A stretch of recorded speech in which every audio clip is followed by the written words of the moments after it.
Morning, কেমন আছো সবাই? তো এখন ঘড়িতে সময় প্রায় 6টা। আর দেখো ঘুম থেকে উঠেই কি দেখাচ্ছি, হাতের মেহেন্দি। গতকালকে ভিডিওটা শেষও করেছিলাম মেহেন্দি দিয়ে, তো মেহেন্দিটা পরেই ঘুমিয়ে গেছিলাম। আর দেখো একদম শুকিয়ে গেছে। আর এখানে মেয়ে তো স্কুলে যাবে রেডি, তো ওর মেহেন্দির কালারটা দেখাচ্ছি। 10 মিনিট রাখলে কি হবে, কালারটা কিন্তু খুব সুন্দর এসেছিলো ওর হাতে।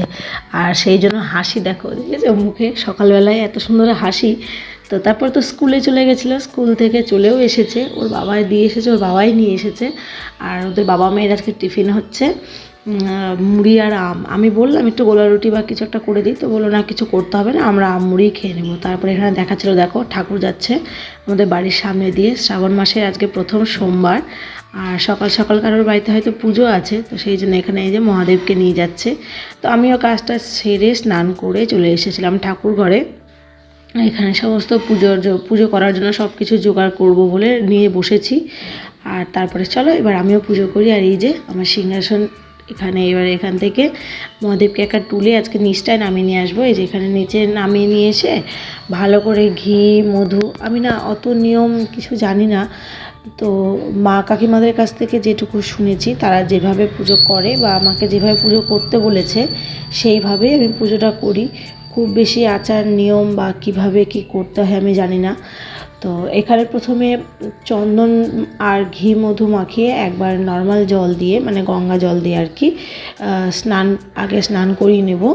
আর তারপরে ফুল বেলপাতা, তারপরে ওই যে কি ভ্যাটের না পাতা না কিসে যেন একটা পাতা হয় না, ভাঙের পাতা, তো সব কিছু দিয়ে মহাদেবকে পুজো দিয়ে তারপরে ওই দুধ ঘি দই মধু তারপরে সামান্য চিনি দিয়ে সেইটা দিয়ে আরেকবার স্নান করাবো। তো এই যে এখানে প্রথম পর্যায়ে স্নান হচ্ছে। আর ভিডিওটা করার সময় হাতটা বেশি নড়ছিল, কারণ ভিডিওটা মেয়ে করছিল।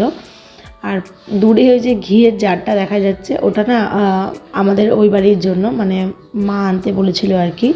তো এখানে এই যে পুজো হয়ে গেছে।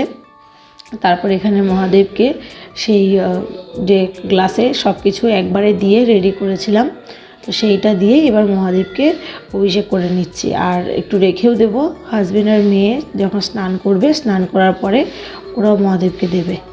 আর এত হাওয়া দিচ্ছিল, ধূপটা তো মানে কি বলবো, ওদিকে আর নিয়ে যেতে হয়নি, এই হাওয়াতেই ধূপ একদম মানে সারা বাড়িতে, মানে সারা ঘরে ছড়িয়ে পড়েছিল। তো তারপরে আকন্দ ফুলের মালা একটা মা এনে দিয়েছিল। আমি না আজকে আকন্দ ফুলের মালা পেয়েছিলাম না, তো পুজো সারা হয়ে যাওয়া মাত্রই মা এসেছিল, এসে দেখলাম যে মা একটা সুন্দর একটা আকন্দ ফুলের মালা তৈরি করে নিয়ে এসেছে, তো সেটাই মহাদেবকে পরিয়ে দিলাম। আর তারপরে দেখো তোমাদেরকে আমার মেহেন্দির কালারটা দেখাই, দেখেছো কি সুন্দর কালার এসেছে। তারপরে তো মানে যত বেলা হচ্ছিল আরও কালার বাড়ছিল। আর লাস্টে রাত্রেবেলা তো পুরো একদম কালচে খয়েরি যে রঙটা হয় সেই রঙটা হয়ে গেছিলো। আমার তো খুব ভালো লাগছিলো, মেহেন্দির কালার যদি এরকম সুন্দর হয় দারুণ লাগে কিন্তু, তাই না? আর এইখানে দেখো তারপরে পুজো হতে না হতেই সে আমি উঠেছি, একটু উঠে গেটটা খুলে এখানে দাঁড়িয়েছি, যে ঝমঝম করে বৃষ্টি চলে এসেছে। আকাশটার অবস্থা দেখেছো, মানে একদম মানে কালো মেঘ হয়েছে, কিন্তু খুব বেশি বৃষ্টি হয়নি, এইটুকুই বৃষ্টি হয়ে মানে ওই 10-15 মিনিট মতো বৃষ্টি হয়েছে। আর হয়েছে প্রচণ্ড হাওয়া। তো তো যাই হোক, যেটুকু বৃষ্টি হোক সেইটুকুই স্বস্তি।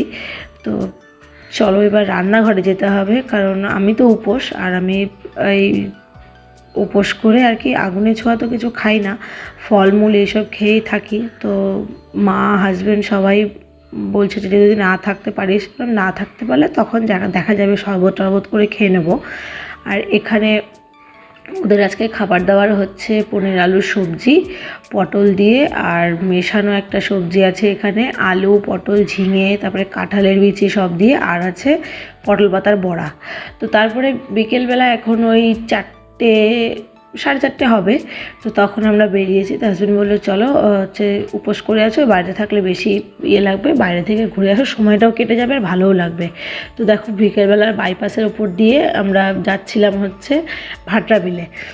আর আকাশটা দেখো, মনে হয় না মানে কোনো পাহাড়ি জায়গায় এলে যেরকম মনে হয় আকাশটা সুন্দর দেখতে, এই বর্ষার সময়ে এই আকাশ গাছপালা চারিদিক, বৃষ্টির পরে হালকা রোদ উঠলে এত সুন্দর হয়ে যায়, মানে কি বলবো। আর এইটা হচ্ছে আমাদের ওই মালদার বাইপাস, এখান দিয়েই যাব। তো চলো যাই আগে, গিয়ে তারপরে তোমাদেরকে দেখাচ্ছি। তো যেতে যেতে তো মাঝ রাস্তায় হাজব্যান্ড খেয়াল করলো যে স্কুটির পেছন দিকে যে চাকাটা, সেই চাকাটা একটু মনে হয় হাওয়া কম ছিল আর কি। তো সেইটা আগে হাওয়া করে নিয়ে আসলো, আর নিয়ে আসার পরে তারপরেই দেখো চলে এসেছি। এটা হচ্ছে আমাদের এখানে, এখন আমরা সবাই বলি যে এটা আমাদের হলো মিনি দীঘা আর কি, মালদাতে মিনি দীঘা। তো সেইখানে এসেছে, ওই দূরে দেখছো কত লোক।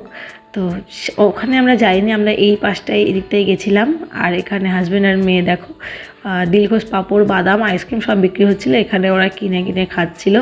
তো আমি কিছু বলিনি, তো মেয়ে এখানে ভাবছিল আমি খাবো না, ওই জন্য আমাকে দেখিয়ে দেখিয়ে খাচ্ছিলো। তো খা, কী আছে, এত দোকানপত্র বসেছে। আর এদিকে আমি তোমাদেরকে পেছনের জলটা দেখাচ্ছিলাম, দেখো জলটা কীরকম নীল, একদম মনে হচ্ছে না একদম নীল হয়ে আছে, কিন্তু আসলে জলটা না কেমন কালো কালো হয়েছিল।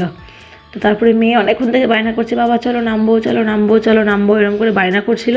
তারপরে যেই ওর বাবা একটু হাতটা ধরে নিয়ে যেতে নিয়েছে, এত জোরে হাওয়া দিচ্ছিল আর মানে জলগুলো এত জোরে আসছিল, তখন না একটু ভয় পাচ্ছিল। আর আমার মেয়ে এমনিতেই জলে একটু ভয় পায়। তো এখানে বললাম তোরা দাঁড়া, তোদের ছবি টবি তুলে দিই। দেওয়ার পরে আমিও এখানে নেমে এসেছি ওদের সাথে সাথে, এসে একটু ছবি টবি তোলার চেষ্টা করছিলাম। আর এখানে দেখো কয়েকটা বাচ্চা, এদের নাকি আশপাশেই বাড়ি। তো এরাও এখানে এসেছে আর কি খেলা করতে জলে সবাই মিলে। তো চলে যাচ্ছিলো, আমি বললাম কী রে টাটা করবি না, তখন ওরা আবার টাটা করে তারপরে গেল আমাকে।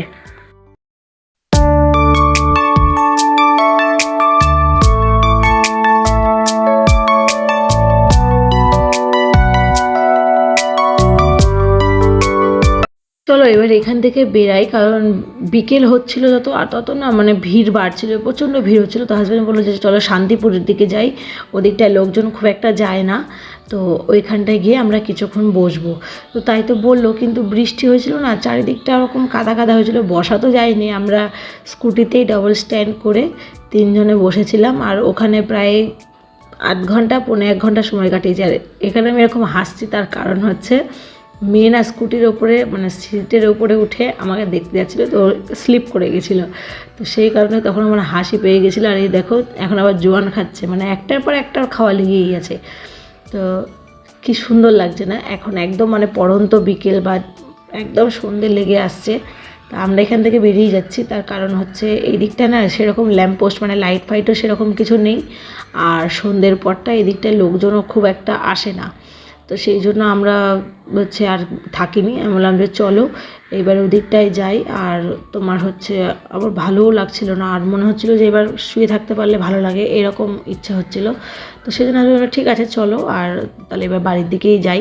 তো যাওয়ার আগে ঢুকেছিলাম আমাদের মঙ্গলবাড়িতে যে রাজীব গান্ধী মার্কেটটা আছে সেইখানে। তার কারণটা চলো তোমাদেরকে দেখাচ্ছি। এই যে কারণটা হচ্ছে, এইখানে আমরা এসেছিলাম একটা কসমেটিক্সের দোকানে। মেয়ে আমরা সবুজ চুড়ি পরেছি, ওর দিদুন সবুজ চুড়ি পরেছে, স্কুলে কিছু দিদিভাই কিছু বান্ধবী সবাই নাকি সবুজ চুড়ি পরেছে। তো কী আর করবো, বাধ্য ওকে একটা ভেলভেটের যে সবুজ চুড়িগুলো হয় সেইগুলো পরালাম। তো এখনও খুব খুশি চুড়িগুলো পরে। আর এইখানে ওরা বাবা মেয়ে খাচ্ছে ফুচকা, মানে ও খেতে চাইছিল, কিন্তু যেহেতু আমি খাবো না, তো সেই জন্য মানে মেয়ে বলার সাহস পাচ্ছিল না। ঠিক আছে তোমরা খাও, আমি এখানে দাঁড়াচ্ছি। আর এদের দেখো বাবা মেয়ে কত মজা করে ফুচকা খাচ্ছে, দেখো হাজব্যান্ডের মুখটা দেখো, এই দেখো দেখেছো। তো চলো ফুচকা খেয়ে নিক, তারপরে এবার বাড়ি যাব। শরীরের মধ্যে একটু অস্বস্তি হচ্ছে, কারণ এদিকটায় গরমটাও লাগছে বেশি। আজকের মতো টাটা, দেখাবো একটা নতুন ভিডিওর সঙ্গে। ততক্ষণ সবাই খুব ভালো থেকো, ভিডিওটা ভালো লাগলে একটা লাইক করে দিও, দেখাবো একটা নতুন ভিডিওর সাথে।